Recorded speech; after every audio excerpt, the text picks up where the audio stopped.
Oke, kembali lagi bersama akun Parsikola. Kali ini kita akan membahas mengenai P3K guru untuk tahun 2021 berdasarkan surat dari Direktorat Jenderal Guru dan Tenaga Pendidikan ya, dari Kementerian nomor 2796 garing B garing GT titik 00.06 garing 2021 mengenai seleksi P3K guru tahun 2021 pertanggal 31 Mei 2021.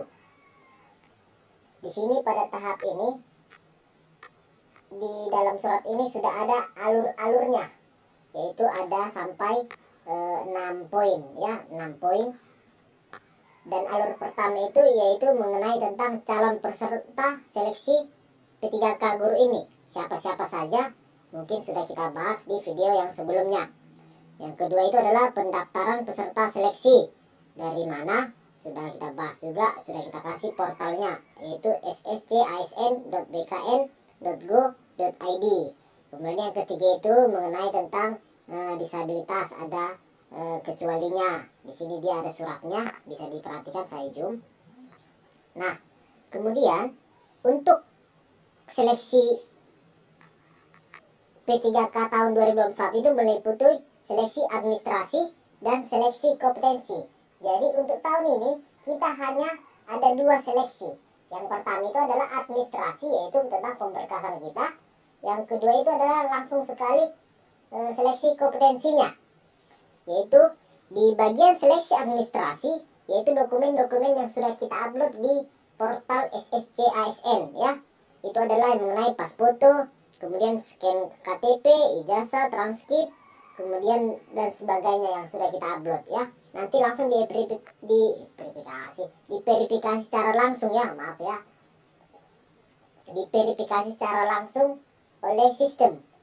Jadi jangan sampai salah upload kita. Takutnya ketika salah upload kita mau mengurusnya pasti repot, karena mereka kan nggak mau ribet juga. Artinya banyak yang melamar, tidak mungkin hanya karena satu yang salah, yang benarnya ini dicuekin gitu. Jadi ya mending ambil yang benarnya kan. Jadi jangan sampai salah lah.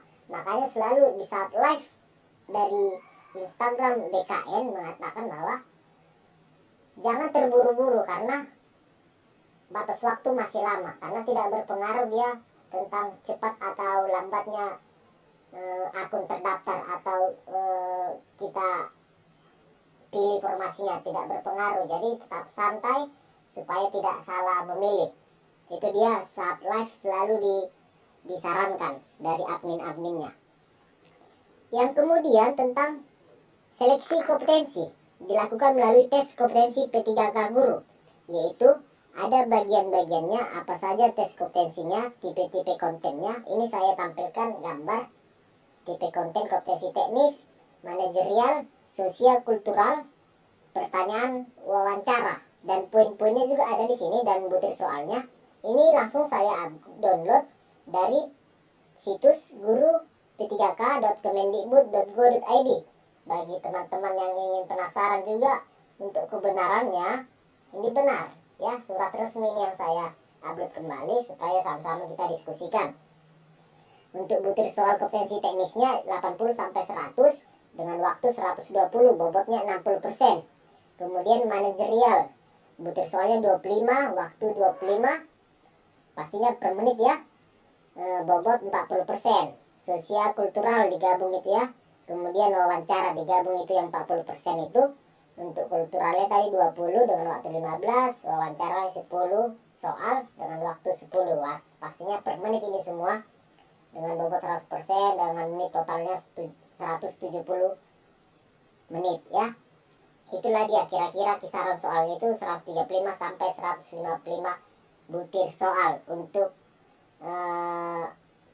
tes kompetensinya. Jadi itu dia. Jadi cuma 2 kita untuk seleksi untuk P3K. Yang pertama administrasi, yang kedua kompetensi. Dan inilah dia bagian-bagian tipe konten kompetensinya ya, ada macam-macamnya. Dan pada surat juga ini bisa kita kembali ke surat edaran yang sudah diterbitkan. Memang di sini juga dibuat sini poin A, Tes kompetensi P3K guru meliputi tes kompetensi dan wawancara, hanya 2. Yang B, materi tes kompetensi terdiri atas kompetensi teknis, kompetensi manajerial, dan kompetensi sosial kultural. Nah itu dia resmi dibuat di sini, makanya itu dia poin untuk bobot-bobotnya. Sudah saya buat gambar. Kemudian selanjutnya itu dilaksanakan sebanyak 3 kali, sudah sering kita dengar. Kemudian seluruh pelaksanaannya menggunakan cat UNBK, menggunakan komputer, seperti yang pernah mengikuti mungkin di tahun 2019 ya, 2018, 2019 sudah menggunakan komputer ya untuk ujiannya. Kemudian mengenai dananya, dibiayai bla bla bla, tidak berkaitan dengan kita. Bagi yang ingin melamar P3K ya, itu bagian mereka lah, panitia.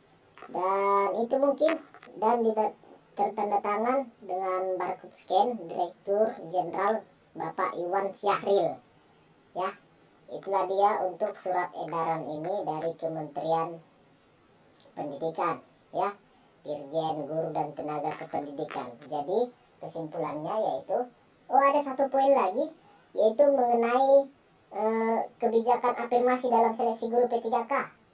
Ada dia kebijakan apa itu maksudnya? Jumlah tambah nilai. Yang pertama itu bagi sertifikat pendidik ya, jumlah tambah nilai 100% dari nilai maksimal kompetensi teknis ya, dari nilai maksimal kompetensi teknis. Tadi kan kompetensi teknisnya kan 60% kan maksimalnya, itu dia poinnya, bukan seluruhnya ya. 60% dari situ berapa nanti dari butir soal itu yang benar, itulah dia 100% nya. Kemudian berlaku untuk semua peserta yang memiliki sertifikat pendidik yang linear dengan formasi yang dilamar. Itu dia keterangan untuk sertifikat pendidik. Yang kedua, untuk yang usia dapat nilai tambahan 15%. 15% dari nilai maksimal kompetensi teknis. Keterangan berlaku untuk peserta di atas 35 tahun dan berstatus aktif sebagai guru selama 3 tahun terakhir. Artinya di atas 35 tahun dan masih mengajar dia ya, masih mengajar dalam waktu 3 tahun terakhir dia ya, sampai sekarang pastinya lah ya, dan masuk dapodik.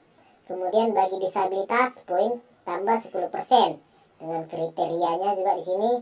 Yang pertama, kriteria guru yang bisa melamar akan disiapkan oleh Kemendikbud. Kemudian verifikasi akan dilakukan oleh Kemendikbud dengan metode verifikasi video, karena kan kalau disabilitas dalam melamar itu mengupload video, tadi sudah saya baca juga ya. Yang terakhir itu adalah guru honorer THK 2 ya. Ini adalah dapat tambah nilai 10%. Keterangannya, peserta terdaftar di database THK 2 BKN dan berstatus aktif sebagai guru selama 3 tahun terakhir berdasarkan data dapodik. Dan itu dia sudah saya tampilkan juga gambarnya, dan saya download juga dia dari portal p3kguru.kemendikbud.go.id. Ini resmi ada dibuat di situ untuk lampiran-lampirannya. Itulah dia untuk kebijakan afirmasinya, tambahan-tambahan poin ya, tambahan poin. Jadi itu dia untuk surat edaran yang kita bahas kali ini. Semoga bermanfaat, mungkin dibagi sama temannya supaya semakin semangat juga. Yang pastinya targetnya ya lewat passing grade dulu mungkin ya, supaya skor kita paling tinggi. Tapi kalau saya lihat dari sini, ini rankingannya mungkin tidak ada semacam passing grade-nya. Mungkin saya salah atau apa, mungkin dari pandangan akun Parsikola ini, karena dia kan di situ bermain poin, di skornya ada 60%, kemudian ada skornya 40%, artinya tidak ada batas-batasnya. Jadi nilai yang paling banyak dia, poin yang paling banyak dia, yang tertinggi dia, itulah yang bisa lulus gitu dia. Beda sama CPNS mungkin. CPNS kan ada dia yang seperti seingat saya tahun-tahun yang lalu itu TWK, TIU, TKP kan ada passing-passing grade-nya, batasan-batasannya. Mungkin tapi untuk ini, untuk P3K ini mungkin agak sedikit berbeda. Artinya dia benar-benar ya berapa dapatnya, biarpun tidak lulus yang untuk ini, untuk misalnya kan ada dia bagian-bagian tentang kompetensi teknis, yaitu tentang sesuai mata pelajaran, manajerial itu nggak masalah. Misalnya manajerialnya rendah, kemudian teknisnya tinggi, nggak masalah. Yang berpengaruh itu adalah skornya nanti. Ya, semakin tinggi berarti semakin bagus dia. Jadi itu mungkin yang bisa saya kupas mengenai surat edaran ini. Semoga bermanfaat. Jangan lupa dibagikan dan di subscribe. Karena apa? Karena video-video yang terbaru nanti akan segera saya kirim lagi setiap hari. Mudah-mudahan ada update terbaru, saya selalu upload, dan supaya tidak ketinggalan. Tetap semangat.